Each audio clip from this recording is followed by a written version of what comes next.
नमस्ते। हम लगातार जो मिक्सर ग्राइंडर है उसके सर्किट पर चर्चा करते जा रहे हैं। सर्किट काफी कॉम्प्लिकेटेड है, इसलिए हम उसको और आसान से आसान तरीके से समझाने की कोशिश कर रहे हैं लगातार। इस बार आप स्क्रीन पर देख पा रहे होंगे कि एक और यंत्र रखा हुआ है जो इलेक्ट्रॉनिक्स में ज्यादातर उपयोग में आता है, इसको मल्टीमीटर बोलते हैं। इसके अलावा हमने आपकी सुविधा के लिए ये जो रोटरी स्विच था, जो रेगुलेटर था, इसके सारे वो कनेक्शंस भी खोल दिए हैं। केवल इसमें एक कॉमन कनेक्शन बस रखा हुआ, बाकी ये पूरा इसको खोल दिया है। इस वीडियो में हम जानेंगे कि जो अलग अलग जो एसेसरीज हैं, जैसे ये रेगुलेटर, ये स्विच, प्रोटेक्शन स्विच, या ये मोटर, ये पुश बटन, इनको हम कैसे अलग अलग टेस्ट करेंगे। और साथ में ये लीड को भी टेस्ट करेंगे कि ये जो लीड आपको दिख रही है, इसमें जो प्लग पॉइंट दिख रहा है, इसको भी कैसे टेस्ट करेंगे। तो हम शुरुआत से जानेंगे कि कैसे इस प्लग से होते हुए इस मोटर तक टेस्टिंग करते हैं कि इसमें आखिर फॉल्ट क्या है। तो आइए स्टार्ट करें। सबसे पहले हम चर्चा करेंगे मोटर के बारे में। मोटर के कनेक्शन करेंगे तो हम यहाँ पर ध्यान देते हैं मल्टीमीटर को। तो सबसे पहले हम आपको मल्टीमीटर के बारे में जानकारी देना चाहेंगे। वैसे कि हमने अभी तक जो भी टेस्टिंग की है सीरीज से की है। अगर सीरीज टेस्टिंग लैंप कहीं उपलब्ध ना हो तो हम मल्टीमीटर के द्वारा भी ये सारे टेस्ट कर सकते हैं और बड़ी आसानी से कर सकते हैं। तो यहाँ पर सबसे पहले ये नॉब दिख रही है, रोटरी सिलेक्टर स्विच दिख रहा है ऑफ पोजीशन पे। अगर हमें किसी चीज की कंटिन्यूटी टेस्ट करना है तो यहाँ पर हम बजर पे रख के हम इसको मेन लीड को कंटिन्यूटी पे चेक कर सकते हैं। ये आपको सिंबल्स दिखाई दे रहा है, हम नॉब को घुमाते हैं यहाँ पर, और ये दोनों इलेक्ट्रोड ये इसको टच करते हैं तो एक बजर सुनाई देता है, आपको बीप सुनाई देता है। थोड़ा ध्यान देंगे, एक बीप आता है और यहाँ पर रीडिंग भी 00 दिखाता है। इस समय कोई प्रतिरोध नहीं होता है। दूसरा, यहाँ पर आगे यहाँ से यहाँ तक ये एक स्केल है जो 200 ohms, 2 kilo ohms, 20 kilo ohms, और इस प्रकार से ये 2 मेगा ओम्स तक यहाँ से यहाँ तक हम टेस्ट कर सकते हैं। यहाँ से क्या होता है सर? प्रतिरोध जो रेजिस्टेंस को नापने की इकाई होती है वो ओम में होती है। अच्छा, रेजिस्टेंस को नापने के लिए हम जो उपयोग करते हैं, हाँ, ओम में होती है। ठीक है। जैसे कि अभी हम देख सकते हैं कि कॉइल का एक कुंडली कॉइल बनाया हुआ है तो उसका एक प्रतिरोध होगा, प्रतिरोध को हम ओम में नापते हैं। और यहाँ पर ये कुछ स्केल दिए हुए हैं जहाँ निश्चित मान पे सिलेक्टर स्विच को सिलेक्ट करके हम नाप सकते हैं।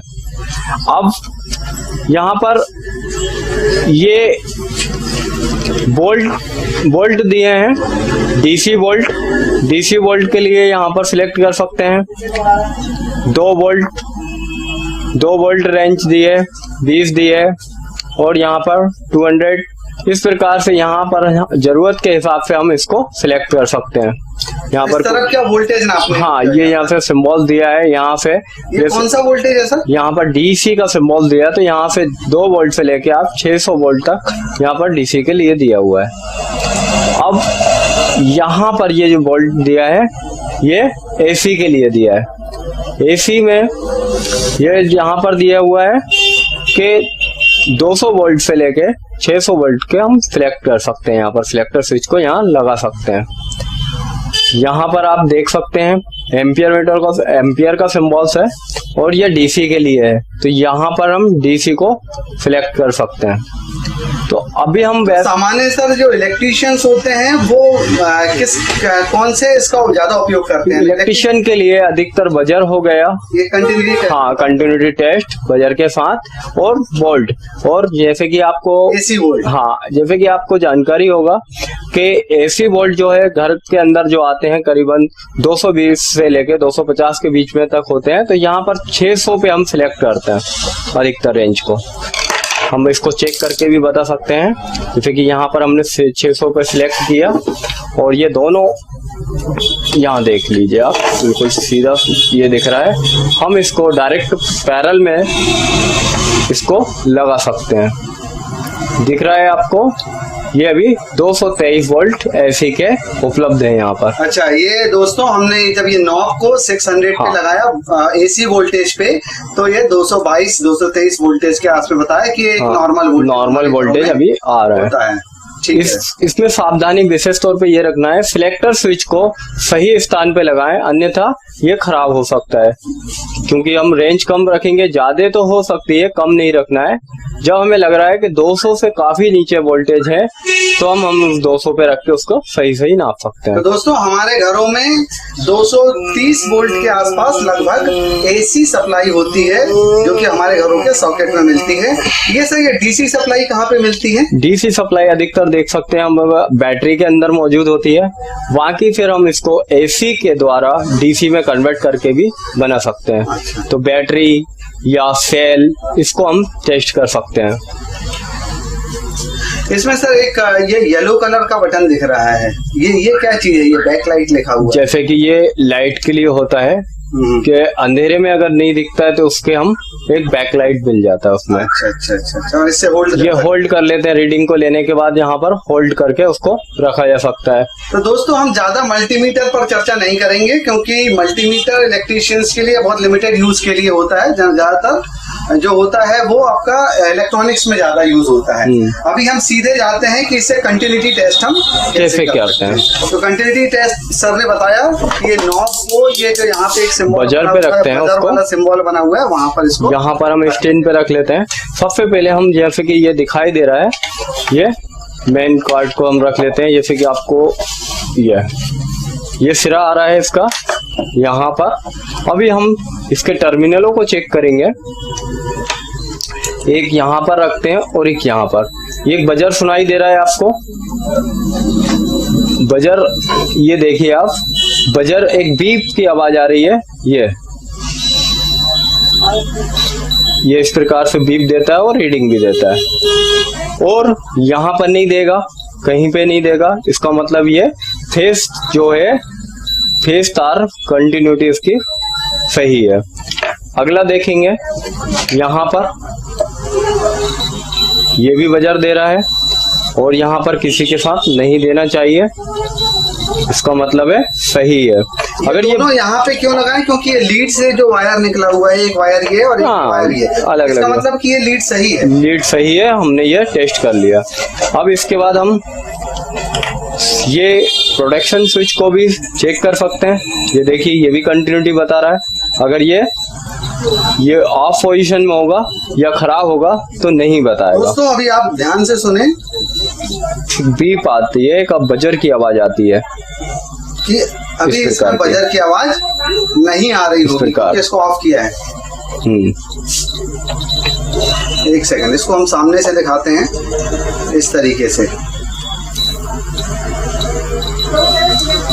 ये आ रही बीप, ये आपको आवाज आ रही होगी, है ना? ये आवाज आ रही है, ठीक है। तो ये कैसे ये शायद खराब है क्या? नहीं, ये सही रहता है। जब इसके अंदर एक थर्मोस्टेट स्विच होता है जो प्रोटेक्शन का काम करता है, ओवरलोड होने पे करंट अधिक चलता है तो ये इसको नीचे ऑफ कर देता है। बाकी ये नॉर्मल क्लोज सर्किट में रहता है, तब भी ये क्लोज सर्किट ही रहेगा। हाँ, अच्छा। अभी ये काम नहीं करेगा। ये नॉर्मली क्या होता है, क्लोज सर्किट रहता है।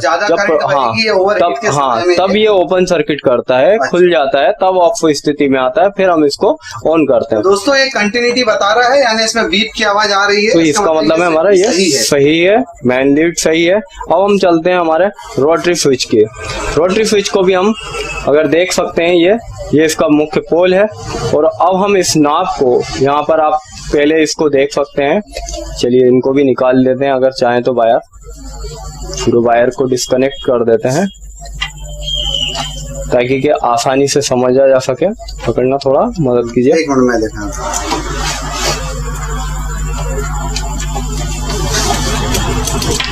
चलिए, ये अभी आपका रोटरी स्विच, पूरा रोटरी स्विच को हम टेस्ट करते हैं। यहाँ पर पहले हम इसके बारे में जान लेते हैं। ये ध्यान से देखेंगे, पी लिखा हुआ है, मतलब पोल होता है।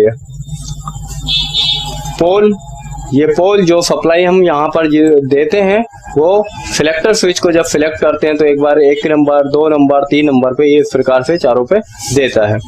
तो यहाँ पर ये पहला नंबर है, फर्स्ट, यहाँ पर 2 नंबर है और ये 3 नंबर है और ये 4 नंबर है। इस प्रकार से ये दिया हुआ है।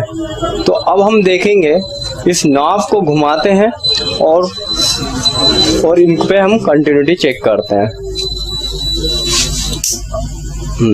1 2 3 4, ये देखिए बीप की आवाज आ रही है। ये बीप की आवाज आई, इसका मतलब एक कंटिन्यूटी हाँ। ये है और ये वाली एक मिनट सर, अब यहाँ पर देख सकते हैं, अभी इसको घुमाना नहीं है, रखा रहने जी।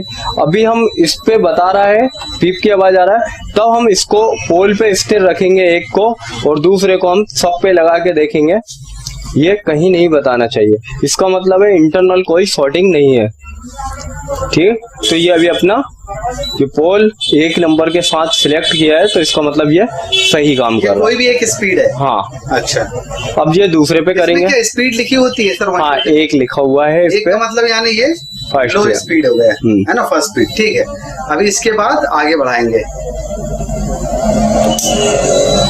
ये देखिए, ये दूसरी स्पीड है, ये दूसरी पे है। आप बीप की आवाज सुन पा रहे होंगे। ये सर टेस्ट कर रहे हैं भाई, अभी इसकी कंटिन्यूटी चेक कर रहे हैं बस। ठीक, यहाँ पर किसी के साथ नहीं बताएगा ये, अगर बता देता तो इंटरनली शॉर्ट सर्किट माना जाएगा। ये 3 नंबर पे अब आएगा ये बता रहा है। अगला कहीं नहीं बताना चाहिए इसको, और अगर ऑफ पोजीशन है तो कहीं नहीं बताना चाहिए। जैसे कि ये ऑफ पोजीशन हो जाएगी। हाँ, अभी तो हम खाली रखते हैं इसलिए ये इस पे ही बता रहा है। तो अगर हम देख सकते हैं स्विच जो लगा हुआ है, तो यहाँ पर 4 पोल हैं और एक पोल है और 4 बे हैं।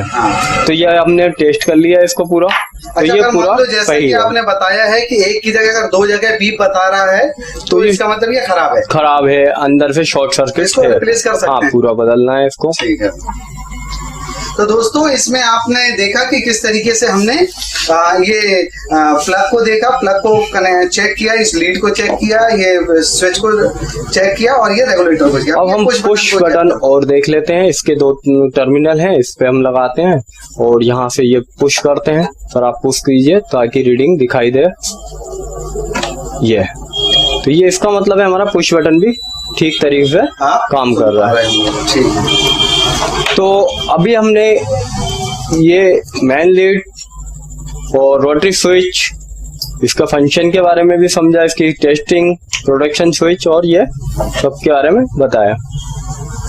तो दोस्तों इस वीडियो में हमने मल्टीमीटर के थ्रू मिक्सी के जो एसेसरीज होती हैं, इसमें जो स्विचेस वगैरह होते हैं, उसको टेस्ट करना सीखा कि कैसे टेस्ट करते हैं। अभी हम अगले वीडियो में सीरीज लैंप के द्वारा भी इसको चेक करना सीखेंगे। इंतजार कीजिए। धन्यवाद।